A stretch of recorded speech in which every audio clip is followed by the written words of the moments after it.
I transferred 3,000 reais to my mother last Thursday. She said it was urgent, that my father needed expensive medical tests. The following Saturday, I stumbled upon tickets for an all-inclusive resort in Cancun. 5 tickets. My parents, my sister, my brother, and his wife. Everyone was leaving in 2 weeks. Except me. I had just canceled my vacation because the family was having financial difficulties. It was at that moment that I realized, at 27, I had never truly been part of this family. My parents' house always had that smell of cornmeal cake and brewed coffee. It was a typical Saturday when I arrived for family lunch, carrying the bag with my father's medicines I'd bought at the pharmacy. I was used to it. Since graduating and getting a steady job as a graphic designer, I'd become the go-to person for the family's financial emergencies. Not that anyone asked me directly. It was always a casual conversation that ended with a heavy sigh and a phrase like, "I don't know how we're going to pay this month." And I, as always, offered help before anyone even had to ask. That particular day, my mother was finishing tidying the dining room when I left my purse on the sofa. That's when I saw the open envelope on the coffee table. I hadn't meant to snoop, but the travel agency logo was right there, eye-catching, colorful, impossible to ignore. My hand reached for the document almost reflexively. 5 flights to Cancun. Accommodation at a 5-star resort. All-inclusive package. Departure date: 2 weeks from now. The names printed on the confirmation made my stomach churn. Roberto and Marcia, my parents. Beatriz, my older sister. Tiago, my younger brother, and Camila, his wife. My name wasn't there. I stood there for a few seconds, rereading the names, hoping mine would magically appear somewhere I'd missed. I checked every line, every paragraph, every tiny detail in that document. Nothing. I felt like the ground had disappeared from under my feet. 2 weeks ago, my mother had called me in a panic, saying my father needed a series of heart tests and that his health insurance wouldn't cover everything. 3,000 reais, she said. I canceled my trip to Gramado that very day. I'd spent 6 months saving every spare penny, taking freelance jobs on weekends, declining invitations from friends to save money. But family comes first, I thought. Family always comes first. I heard my mother's footsteps coming from the kitchen and quickly put the envelope back. My heart was pounding so hard I was sure she could hear it. During lunch, I observed each of them. My father telling old stories, my mother pouring more rice onto my plate, Beatriz complaining about work, Tiago making lame jokes. Everything seemed normal. Everything seemed as it always had been. But for the first time, I really paid attention. I noticed how the conversations flowed between them as I stood there, present but invisible. I noticed how no one asked me about my work, about my life, about anything other than, "Can you pass the salt?" After lunch, while helping with the dishes, I finally asked, trying to keep my voice casual, "So, anything new? Anything interesting happening?" My mother rinsed a plate, without looking me in the eye. "Nothing major, honey. You know how it is, always the same routine." I persisted, my heart racing. "No plans for the next few weeks." She hesitated for a split second, that pause that speaks volumes. "No, nothing planned." "Why?" I swallowed. "Just curious." I dried my hands on the towel and left the kitchen before she could see the tears forming in my eyes. I drove back to my apartment on autopilot, barely remembering I'd even hit the road. When I got home, I went straight to the closet where I kept my old things. Cardboard boxes piled high at the bottom, filled with memories I rarely revisited. I spent the next few hours spreading photos across the living room floor, creating a timeline of my life. And that's when I started to see it. Christmas of 2016, Beatriz opening a new laptop, Tiago winning a state-of-the-art video game console, and me holding a mug with a motivational quote that cost 20 reais at the store in the mall. In the photo, my smile looked genuine. I remember thinking that was all they could afford that year. A trip to the beach in 2017. The whole family in front of the ocean, except me. "Someone needs to stay and watch the dog," my mother had said. We didn't have a dog. A weekend in Sao Paulo to see a show in 2018. The tickets sold out so fast, we couldn't get one for you. New Year's Eve in Buzios in 2019. You said you'd rather spend New Year's with your friends, remember? I never said that. My cousin's 15th birthday in 2020. We thought you'd be too busy with college to go. No one asked me if I was busy. My grandfather's birthday barbecue in 2021. We forgot to tell you, it was a last-minute thing. The invitation had been planned for months in the family WhatsApp group, a group I wasn't part of. 27 years into my life, I was just beginning to see the pattern. It wasn't forgetfulness. It wasn't coincidence. It was purposeful, systematic, organized. I grabbed my phone and opened the bank app. I started scrolling through my transfer history, and each line was like a punch in the gut. 400 reais in March to help with the overdue electricity bill. 1,200 in May to fix my mother's car. 700 in July to help Beatrice with her children's school supplies. 1,500 in August to cover part of a debt Tiago had incurred. And 3,000 reais 2 weeks ago for medical exams that probably never happened. In total, in the last 12 months, I had transferred over 40,000 reais to my family. I opened my souvenir drawer and found the watercolor kit I'd bought myself last year. The same kit I'd asked for my 10th birthday.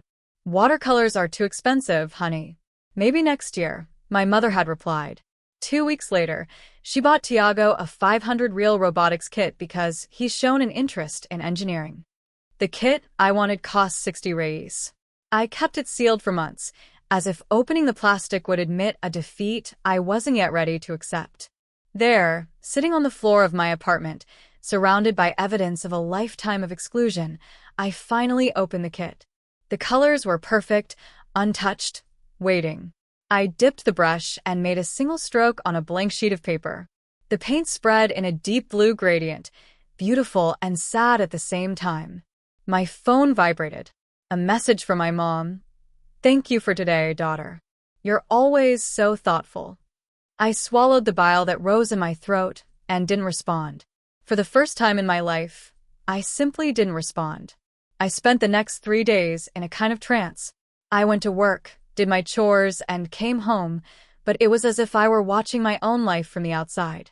On Wednesday night, my best friend Carol showed up at my door with 2 bottles of wine and Chinese food. She knew me well enough to know when something was wrong, even if I didn't say anything. I told her everything over chow mein straight from the cartons. About the money, the trip, the photos, the 27 years of patterns I was finally seeing clearly. Carol listened to me silently, and when I finished, she simply said, I know. I looked at her, confused. You know? She nodded, setting the box of food aside. I've known for years, since college. Remember when you spent 3 months working 2 jobs to buy Christmas presents for your family and arrived at dinner with a bag full of expensive things for each of them? And they gave you a generic calendar? I remembered. I remembered perfectly. I was so angry that day, Carol continued. But you stood there with that smile on your face, telling me it wasn't about the presents, it was about being together. I wanted to shake you and scream that you deserved better, but that wasn't my place. I could only stand here and hope that one day you would see what I saw. The sincerity in her words broke me in a way that not even the discovery of the trip had. I cried there on the couch, and Carol hugged me without saying anything else. Sometimes silence is the best comfort. After I'd composed myself, she asked, What now? What are you going to do? That was the question, wasn't it? All my life, I'd been the one who solved other people's problems. I'd never stopped to think about what I wanted, what I needed, what was best for me. I don't know, I admitted. But I know I can't keep pretending everything's okay. On Friday morning, I called a therapist a coworker had recommended months ago.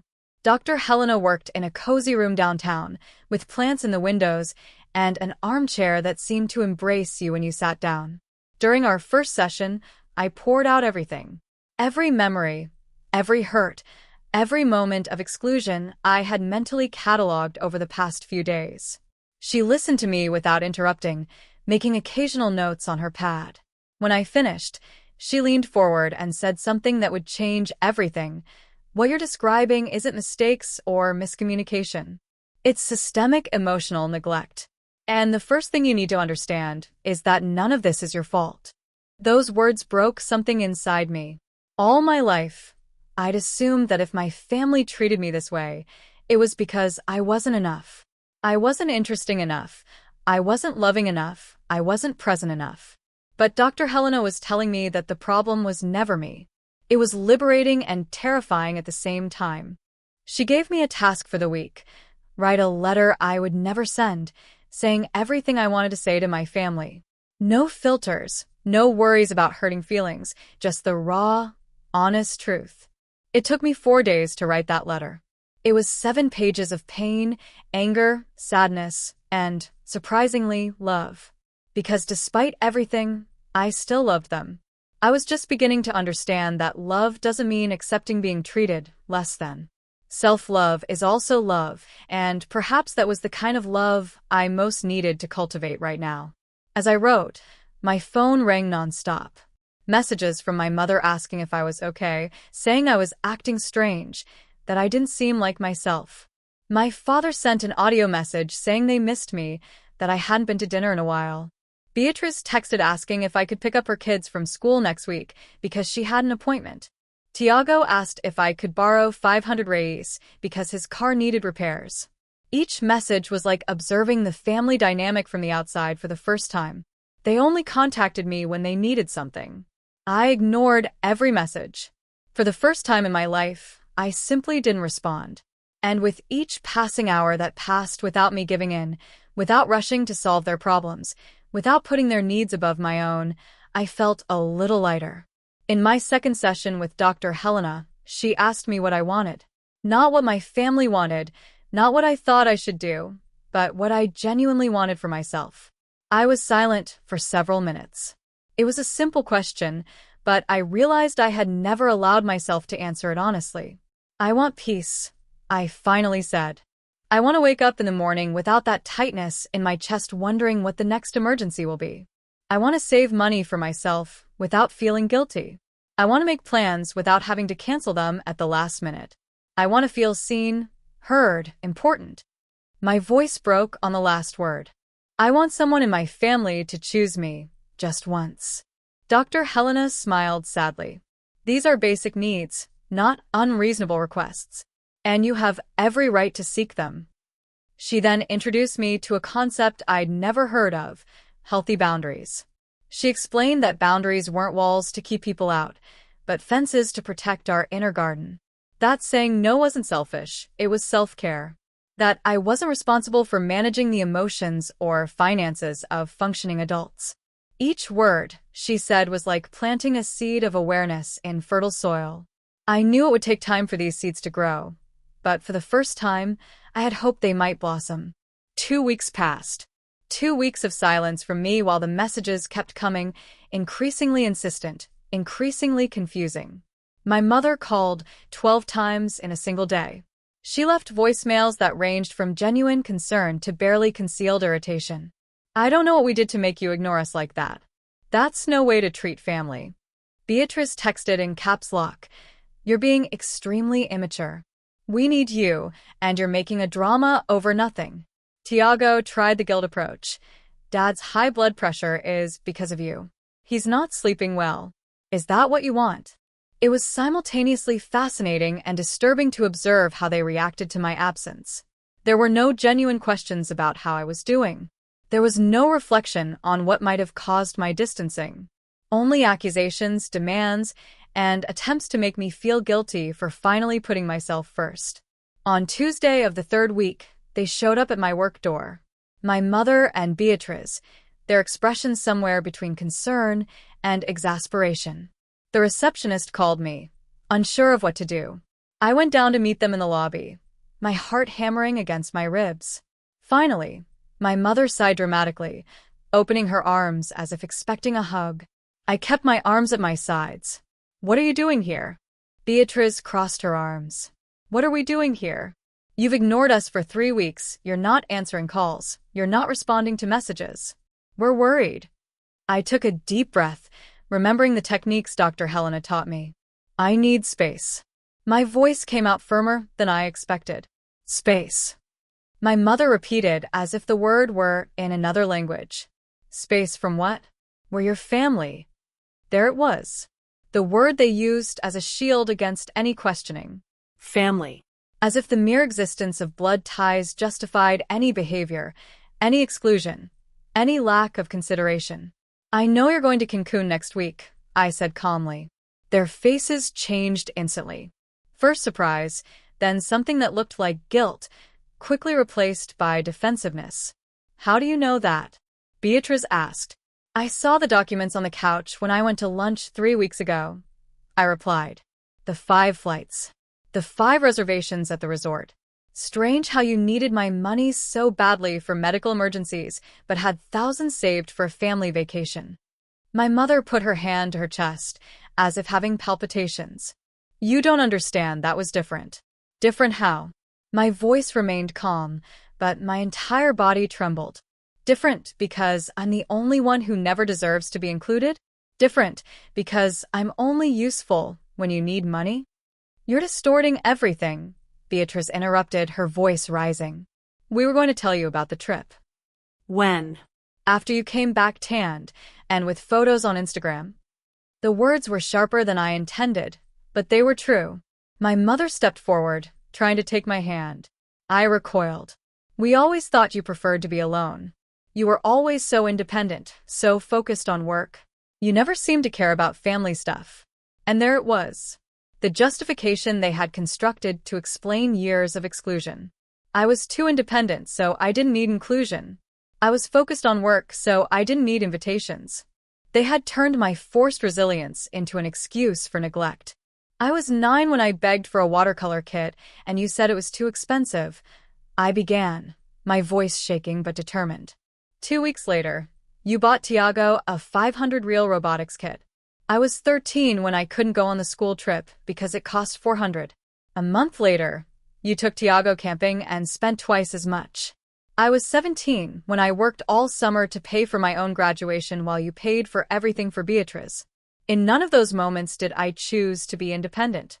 I was forced to be. The silence that followed was heavy as lead. I could see in their eyes the exact moment my words struck a chord. But instead of recognition, I saw something worse. Justification forming. We did the best we could, my mother murmured, tears welling in her eyes. Tears that used to make me rush to comfort her, to tell her it was okay, to swallow my own pain to ease hers. But this time, I stood still. The best of you never included choosing me, I said softly. And I can't pretend it didn't hurt anymore. I turned to head back into the building, but Beatrice's voice stopped me. So that's it? You're going to abandon us for a trip? I looked back. It's not about the trip, Bea. It's about 27 years of a pattern I finally had the courage to see. And until you can see it too, yes, I need distance. When I returned to my desk, my hands were shaking so badly I could barely hold the mouse. My colleague Marina appeared with a glass of water. Is everything okay? I nodded, unable to speak. She sat on the edge of my desk. Family? I nodded. Sometimes loving someone means loving from afar, she said gently. There's no shame in that. Those simple words broke the dam, and I cried right there in the middle of the office, while Marina held my hand. Later that day, I opened my computer and did something I'd been putting off. I researched flights to Lisbon. I'd always wanted to visit Portugal, walk the cobblestone streets, see the ancient tiles, eat pastéis de nata overlooking the Tagus River. I'd always put off this dream, saying it was too expensive, too extravagant, too selfish to spend so much money on myself. I looked at the price of the ticket. It was less than half of what I'd given my family in the last 3 months. Without thinking much, without giving the guilt time to set in, I clicked buy. Confirmation arrived in my email 2 minutes later. Solo trip to Lisbon in 6 weeks. My first international trip. My first choice to put my dreams first. That night, sitting on my apartment balcony with a cup of tea in my hands, I felt something I hadn't felt in a long time. Excitement for the future. Not the kind of cautious hope mixed with the fear of disappointing someone, but genuine, pure excitement. My phone vibrated with another message from my family that I didn't read. Instead, I opened a blank document and began writing a list of things I wanted to do in Lisbon. Visit the Belém Tower, see a fado show, get lost in Barro Alto, eat cod at some small restaurant recommended by locals.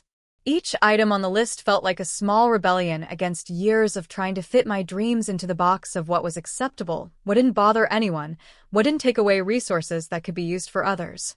Days turned into weeks. The family kept trying to contact me, but I learned not to check the messages immediately. I established a schedule. I checked once a day, late in the afternoon, when I was already home and could process anything without being caught off guard. Most of the messages followed the same pattern: requests disguised as concern, guilt wrapped in words of love, demands disguised as invitations. My cousin Daniel, whom I saw maybe once a year, texted me saying my mother was destroyed by my behavior. My aunt asked if I didn't think I was overreacting a bit. A distant cousin I didn't even know had my number said that family is forever and I should forgive. It was fascinating to watch an entire family mobilize not to understand my pain, but to return me to the role I'd always occupied: the convenient daughter, the available sister, the generous niece, the supportive cousin, but never the person whose feelings mattered. Carol spent more time at my house these weeks than in her own apartment. We cooked together, watched bad series, talked about everything and nothing. One night, while making popcorn for a movie marathon, she commented, "You seem different." "Different how?" I asked, stirring the pan on the stove. "Lighter. Like I'd lifted a heavy backpack off my back." She was right. There was a lightness in not being the first person called in every crisis, in not waking up with a queasy stomach wondering what the next request would be, in not mentally calculating how much of my salary was already tied up in problems that weren't my own. In my next session with Dr. Helena, I told her about the trip to Lisbon, about my family's attempts to get me to return, about the strange feeling of freedom mixed with guilt. "Guilt is normal," she assured me. "You've been conditioned your whole life to believe that putting yourself first is selfish. It will take time to reprogram that." What if I'm being selfish? The question was out before I could filter it. "Tell me," she leaned forward, "how many times has your family put your needs first?" I remained silent, searching my memory for a single clear, genuine example. I couldn't find one. "Exactly," she continued. "Taking care of yourself isn't selfish when you've spent your whole life taking care of everyone else but yourself." A week before their trip to Cancun, I received a call from an unknown number. I answered without thinking. "Hello." Finally. It was my father's voice, gruff and irritated. "You've made your mother cry every day this week. I hope you're happy." Something inside me that used to buckle under his disapproval remained firm. Did I make my mother cry? Or did my actions have consequences, and you're just not used to them? I heard his heavy breathing on the other end. "I don't know what's gotten into you, but this attitude needs to stop. We're your family. And I'm part of that family?" The question came out softly but charged. "Because 27 years of evidence suggests otherwise." "You've always been dramatic," he huffed. "Too sensitive, creating problems where none exist." It was interesting how quickly they would resort to invalidation when confronted. I wasn't being clear enough. I was distorting things. I was oversensitive, overdramatic, misinterpreting innocent situations. "Dad," I interrupted their litany. "You're going to Cancun next week. A family vacation that cost thousands of dollars. A vacation that was paid for in part with money I gave for medical emergencies that didn't exist. And I wasn't invited." "That's not an interpretation, it's a fact." Silence. Then, "It wasn't like that. Your mother said you didn't like that kind of thing." She asked me? My voice rose. "At some point, someone called me and said, 'We're planning a family trip, do you want to go?'" More silence. That's what I thought. I hung up before he could answer, my heart racing but my conscience clear. I immediately changed my phone number. It was a drastic measure, I knew, but necessary. I gave the new number only to Carol, a few close friends, and work. For the first time in weeks, my phone was blissfully silent. No guilty texts, no middle-of-the-night calls, no requests disguised as casual conversation. Just peace. The week my family spent in Cancun was the most peaceful week I'd had in years. There was no background anxiety, no constant fear that my phone would ring with an emergency. I spent the time planning my trip, buying new clothes, researching restaurants in Lisbon, creating a detailed itinerary. Carol took a vacation, and we spent the days exploring new cafes in the city, visiting bookstores, attending small theater performances. It was amazing how my life had room for these things when I wasn't constantly putting out family fires. 2 weeks after they returned from their trip, Carol called me with a strange tone in her voice. "You need to see this." She sent a screenshot of an Instagram post from Beatriz. It was a photo of her with our parents and Tiago at a restaurant, all smiling for the camera. The caption read, "Family is everything. Some people just don't understand the value of being there for those who love you. Grateful to have people who never abandon me." In the comments, several relatives and friends expressed support, some subtly asking what had happened.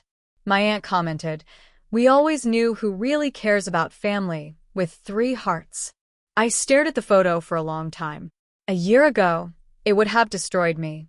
It would have made me question everything, rush back apologizing for hurts I didn't cause, begging for a place at the table that was never truly reserved for me. But now, all I felt was a distant sadness, like watching a storm through a tightly sealed window. He was sad for them, not me. "Are you okay?" Carol asked when I called her back. "Yes," I replied, surprised to realize it was true. "I'm fine. Do you want me to say something to her? Because I have some choice words."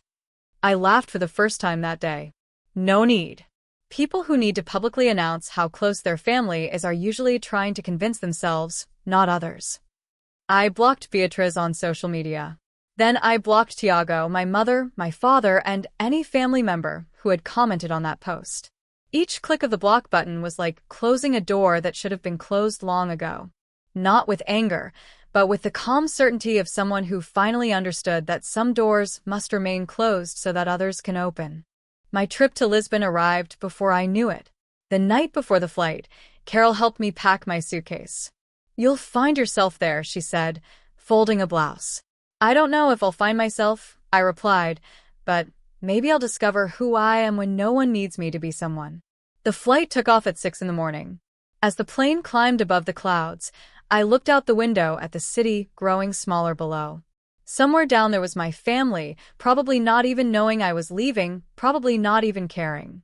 And for the first time, it didn't hurt like it used to. It hurt differently, like a muscle you didn't know was tense finally relaxing. Lisbon was exactly as I imagined it, and completely different at the same time. The cobblestone streets climbed steep slopes, tiles decorated ancient facades, the smell of roast cod wafted through the narrow alleys. I spent the first 2 days simply walking, deliberately getting lost, finding hidden cafes where I drank bica and ate still warm pastillas de nata.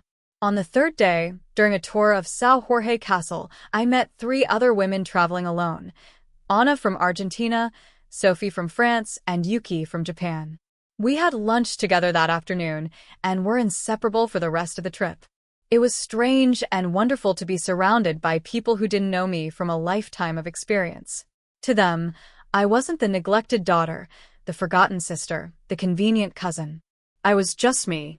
We talked about work, about dreams, about places we wanted to see.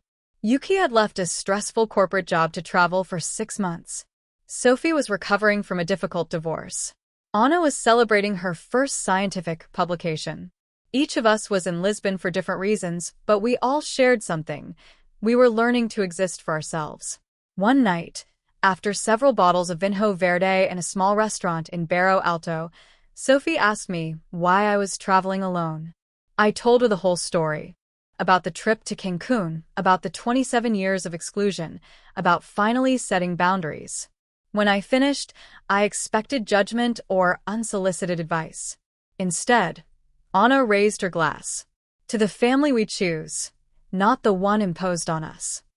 We all toasted, and in that moment, sitting in a Portuguese restaurant with 3 women I'd met only days before, I felt more belonging than I had in decades of mandatory family gatherings. We spent the next week exploring Lisbon together. We visited Sintra and its fairy tale palaces. We went to Cascais and dipped our toes in the icy Atlantic. We watched the sunset from the Santa Catarina viewpoint with live music and street performers. We ate, laughed, cried, and shared stories until the wee hours. And never once did I feel the familiar weight of having to be someone I wasn't. On my last day in Lisbon, I woke early and went alone to the Geronimo's monastery. The Manuline architecture was stunning, every detail carved with stunning precision. I sat in the cloister, watching the morning light filter through the arches, and finally let out everything I had held in for months. I cried for the child who never got the watercolor kit, for the teenager who stayed home during family trips, for the young adult who worked 3 jobs while her siblings paid for everything, for the woman who took 27 years to realize she deserved more. I cried for the lost time, for the memories I would never have, for the family I thought I had but never truly existed. And when the tears dried, I felt something new growing in the place of the pain: acceptance. Not acceptance of their behavior, but acceptance of reality. I couldn't change the past, but I could choose my future. I took a photo of the cloister with my phone. For a brief moment, I considered posting it on social media, but decided against it. This experience was mine. I didn't need external validation. I didn't need to prove anything to anyone. I kept the photo to myself, a private memory of a moment of transformation. When I returned to Brazil a week later, I was a different person. Not completely healed. Healing doesn't work that way, but different. Stronger. More aware. More willing to protect my peace. Carol picked me up at the airport with a ridiculous sign that read, "Welcome back, world traveler." We laughed so hard that the security guards glared at us.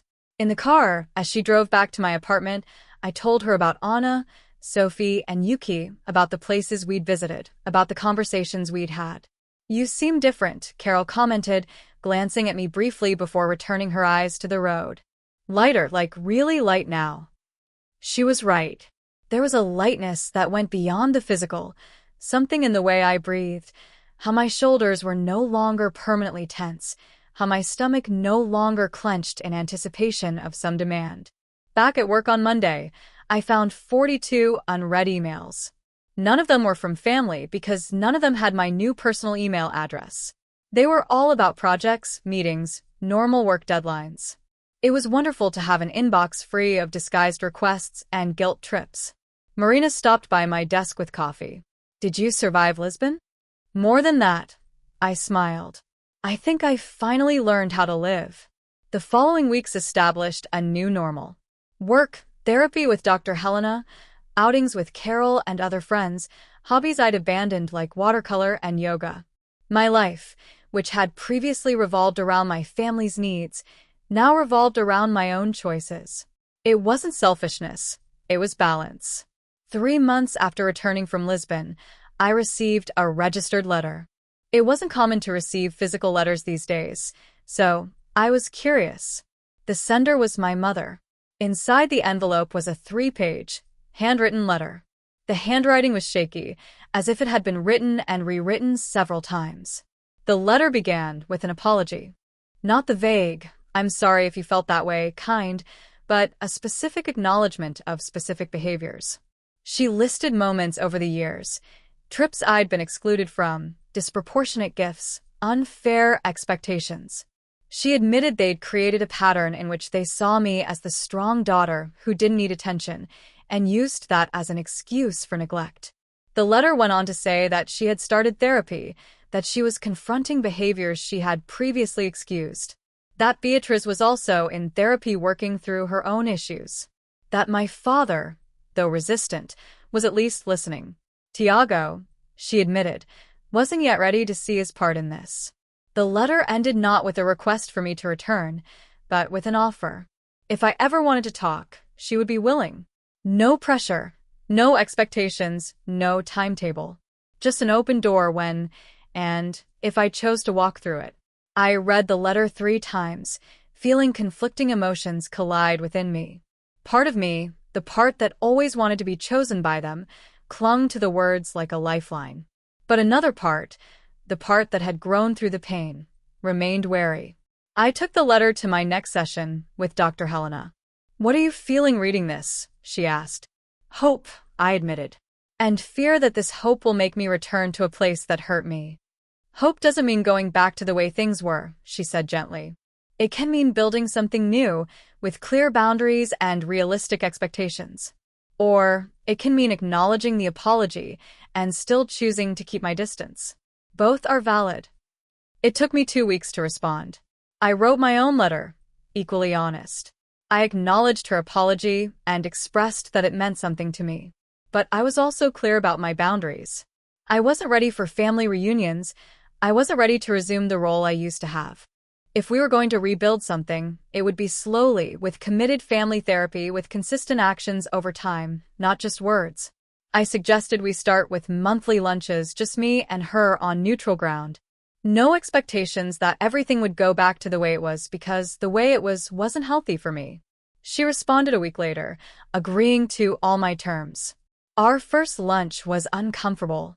Sitting in a downtown cafe, weighing every word, navigating conversations that used to be automatic but now required conscious care. She asked about Lisbon and really listened when I told her. She didn't interrupt to talk about herself. She didn't minimize. She just listened. It was strange and good at the same time.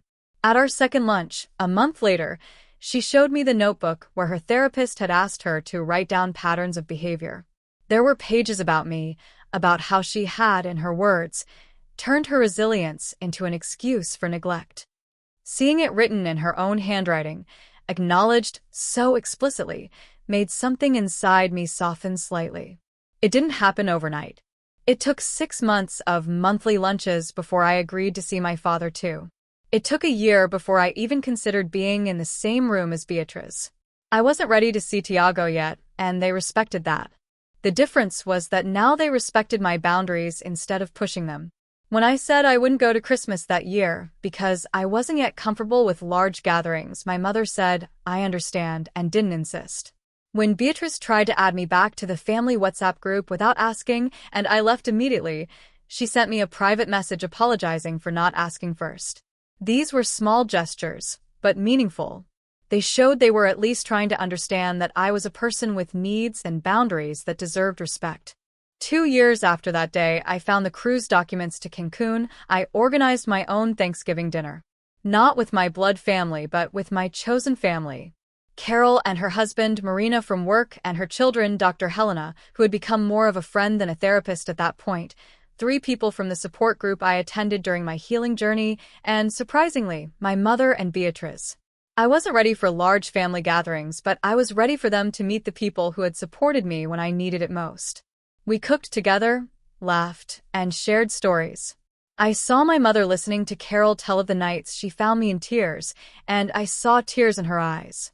I saw Beatriz talking to Marina about parenting and healthy boundaries, absorbing perspectives I had never considered. At the end of the night, as we washed the dishes, my mother said something I never thought I'd hear. "You've built a beautiful family here. People who truly see you, value you. Thank you for letting us be a part of it, even if it's on the periphery." It wasn't an admission that they'd never been my real family, but it was an acknowledgement that what I'd built had value, had meaning, perhaps even more than blood ties without emotional foundation. A few weeks later, during one of our monthly lunches that now happened every other week, my mother handed me a small box. Inside was the watercolor kit I'd asked for when I was 9. The original she'd said was very expensive. She'd searched auction sites until she found the exact same model, still sealed, vintage now.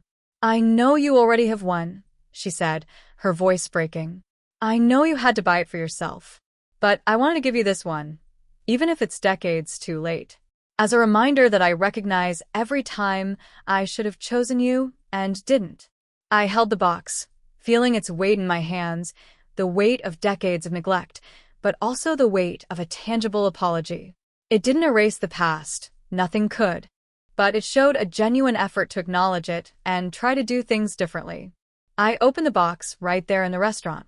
The paints were perfectly preserved, the colors vibrant even after all these years.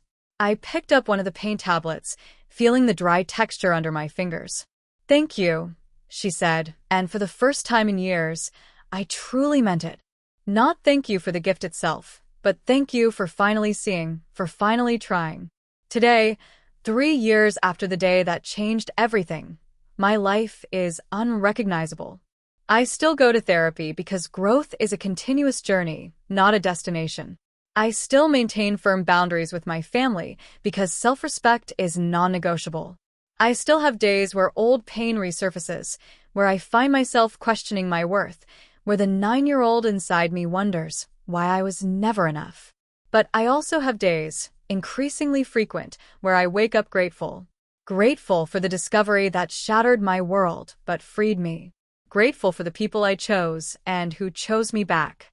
Grateful for the courage to say no, to set boundaries, to put myself first. I have a new, bigger apartment, decorated exactly how I always wanted without my mother's voice in my head telling me it's too bold. I have a healthy savings account because I'm no longer financing other people's imaginary emergencies. I have hobbies I enjoy without guilt, trips I plan without having to justify the expense, peaceful nights without my stomach churning waiting for the next request. And I have relationships, not perfect but real, built on reciprocity and mutual respect. With my mother and Beatrice, we're still rebuilding, brick by brick, with the help of therapy and honest communication. With Tiago and my father, there's still a chasm that I don't know if will ever be bridged, and I've learned that's okay. I'm not responsible for repairing relationships that other people aren't willing to work on. But above all, I have a healthy relationship with myself. I've learned to look in the mirror and recognize my worth regardless of external validation. I've learned that taking care of myself isn't selfish, it's survival. I've learned that family isn't about shared blood, but about mutual choice, consistent respect, and love that manifests itself in actions, not just words. Last week, I posted a photo on social media for the first time in years. It was me in front of the Tagus River in Lisbon during my second trip there, this time with Carol, Marina, and 2 other friends. I was smiling genuinely, the kind of smile that reaches your eyes and lights up your entire face. The caption simply said, "Sometimes you need to lose yourself to find yourself." Beatrice commented with a heart. My mom commented, "Proud of you." But the comments that mattered most came from Carol saying, "This is the you I've always known inside." From Marina saying, "Your light has returned." From Anna, Sophie, and Yuki, my friends from Lisbon, celebrating with me from the other side of the world. Because in the end, the story isn't about the family that excluded me. It's about the woman I chose to become despite that. It's about finding strength in vulnerability, courage in fear, and peace in finally choosing myself first. It's about transforming pain into growth, betrayal into healthy boundaries, exclusion into an opportunity to build something new and more authentic. If you're reading this and recognize yourself in my story, if you see similar patterns in your own family, if you feel that familiar tightness in your chest when you're always making the effort, always being forgotten, always bending over backward to accommodate others while no one bends for you, I want you to know, you're not alone. You're not exaggerating. Your feelings are valid. And you deserve more. You deserve to be chosen. You deserve to be seen. You deserve to take up space unapologetically. And sometimes, deserving more means having the courage to walk away from what's familiar but toxic to make room for what's new but healthy. It won't be easy. There will be guilt. There will be pain. There will be moments where you question whether you made the right choice. But on the other side of that pain is a version of you who breathes easier, smiles more genuinely, and finally understands that your worth never depended on how much you could do for others. It's all about how much you're willing to do for yourself. And this journey, however painful it may be at first, is worth every step. Because in the end, you're not losing your family. You're gaining yourself. And that's the most important relationship you'll ever have. If this story touched your heart, if you saw yourself in these words, or know someone who needs to hear this, please share. Sometimes a story can be the push someone needs to begin their own healing journey. Leave a like if this narrative resonated with you, and subscribe to the channel for more stories about personal growth, healthy boundaries, and the courage to choose yourself. Your journey matters. Your story matters. And you are not alone. See you in the next story. Until then, remember, you have always been enough.